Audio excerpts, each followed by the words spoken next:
देखिए, Bihar BEd special counselling का जो फॉर्म शुरू किया गया है, उसको कैसे भरना है, कहाँ से भरना है, उसकी सभी जानकारी देंगे। लेकिन उससे पहले जो स्पेशल काउंसलिंग का फॉर्म फिलअप किए जा रहे हैं, उसमें जो है कौन लोग फॉर्म को भरेंगे और किस तरह से आपका जो बीएड में एडमिशन है यहाँ पे हो पाएगा।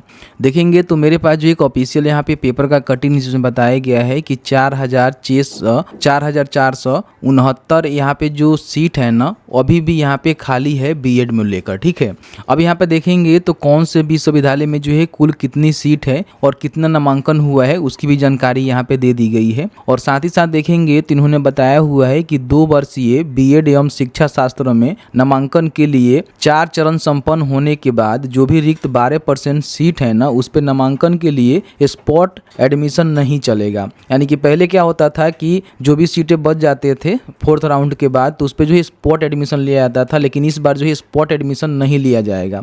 अब इसके पीछे कारण क्या है ना, कि जो भी प्राइवेट कॉलेज है ना, उनकी मनमानी पे जो है रोक का यह प्रयास करने के लिए ही स्पॉट एडमिशन बंद किए गए हैं। क्योंकि उसमें क्या होता है कि कॉलेज की मनमानी हो जाती है, पैसे लेकर जो एडमिशन कराए जाते हैं कॉलेज के द्वारा, जो कि इन्होंने यहाँ पे बताया हुआ है। बताया गया है कि इसकी जगह विशेष केंद्रीकृत काउंसलिंग व नामांकन प्रक्रिया शुरू की गई है, जो कि अभी यहाँ पे इसका जो ऑनलाइन आवेदन है उसको भी शुरू कर दिया गया है। नोडल संस्थान देख सकते हैं यहाँ पे बताया है कि इसकी अधिसूचना जारी कर दी है। स्टेट नोडल जो पदाधिकारी हैं प्रोफेसर अशोक कुमार मेहता ने बताया कि स्पॉट राउंड में कॉलेज को नामांकन की छूट दी जाती थी, लेकिन इस बार ऐसा नहीं होगा। कुलपति प्रोफेसर संजय कुमार चौधरी के निर्देश पर स्पॉट राउंड को जगह पर केंद्रीयकृत नामांकन प्रक्रिया शुक्रवार से शुरू की जा रही है, जो कि अभी यहाँ पे शुरू हो गई है। 20 सितंबर राज्य के सभी 14 विश्वविद्यालय के कॉलेजवार रिक्त सीटों की सूची वेबसाइट पर जारी कर दी गई है। ठीक है, तो आपको समझ में आ गया कि जिन्होंने बीएड का जो फॉर्म है वो भरा हुआ है, काउंसलिंग का फॉर्म भरा हुआ है, 4th राउंड में उसका एडमिशन नहीं हो पाया है, तो ऐसे जो भी लोग हैं ना, तो चाहें तो अपना एडमिशन लेने के लिए जो यहाँ पे स्पेशल काउंसलिंग का फॉर्म फिलअप किया जा रहा है, उसमें जो है फॉर्म को भर सकते हैं। ठीक है, तो फॉर्म भरने के लिए आपको करना क्या है, आपको सर्च करना है बिहार बीएड। ठीक है, तो यहाँ पे आपको बिहार बीएड का जो ऑफिशियल पोर्टल है देखने को मिलेगा। यहाँ पे आएंगे तो 21 से लेकर जो है 22 के बीच में अपना जो भी स्पेशल काउंसलिंग का फॉर्म है वो आप भर सकते हैं। और ध्यान रखिएगा 3 ही आप यहाँ पे कॉलेज का मैक्सिमम सिलेक्शन कर सकते हैं। बाकी आपका जो मेरिट लिस्ट है वो देख सकते हैं कि 24 सितंबर को जारी किया जाएगा। ठीक है, और उसके बिहार पे 25 से लेकर 28 सितंबर के बीच में जो भी आप पेमेंट है अपना सीट कंफर्म करने के लिए करेंगे, जो कि नॉन रिफंडेबल होता है, 3000 रुपये आपको पेमेंट करना होता है। और उसके बाद 25 से लेकर 28 सितंबर के बीच में आपका जो भी डॉक्यूमेंट वेरिफिकेशन है और जो भी एडमिशन स्लिप वगैरह है वो जनरेशन का काम किया जाएगा। अभी इन्होंने देखेंगे तो यहाँ पे जो भी 5th राउंड का वैकेंट सीट है उसकी जानकारी यहाँ पे इन्होंने दिया हुआ है कि कौन से कॉलेज में जो है कितनी सीट बची हुई है। क्योंकि जब भी आप स्पेशल काउंसलिंग का फॉर्म भरेंगे तो यहाँ पे देखेंगे तो आपको जो है जैसे यूनिवर्सिटी का नेम यहाँ पे दिया गया है, कॉलेज का नेम यहाँ पे दिया गया है और कॉलेज का कोड है, और यहाँ पे कैटेगरी देखेंगे और टोटल जो वैकेंट सीट है वो कितना है ये भी बताया गया है।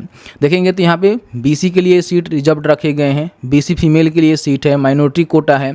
ठीक है, यहाँ पे देखेंगे तो अलग अलग जो है कैटेगरी में अलग अलग कॉलेज में जो सीटें हैं उसकी जानकारी यहाँ पे दी गई है। ठीक है, यहाँ पे देखेंगे तो एसी का जो है 2 सीट बचा हुआ है। यहाँ पे जो ऑन रिजर्व का सीट है ये 4 सीटें यहाँ पे बचा हुआ है। तो यहाँ पे कोई भी किसी भी कैटेगरी से आप आते हैं तो इस पर अपना जो काउंसलिंग का फॉर्म है वो कॉलेज को डालकर भर सकते हैं। ठीक है, फिर इसके बाद मेरिट बनेगा, उसके बाद ही आपका एडमिशन हो पाएगा। तो इस तरह से कॉलेज के सामने जो भी वैकेंट सीट है उसकी जानकारी आप जरूर चेक कर लीजिएगा जब भी काउंसलिंग का फॉर्म भरिएगा, क्योंकि उसमें 3 कॉलेज का मैक्सिमम आपको सिलेक्शन करना होगा। तो उसी के बिहाफ पे आपको करना होगा कि कौन से यूनिवर्सिटी में कौन से कॉलेज में कितनी सीटें हैं, इसकी जानकारी यहाँ पे बताई गई है।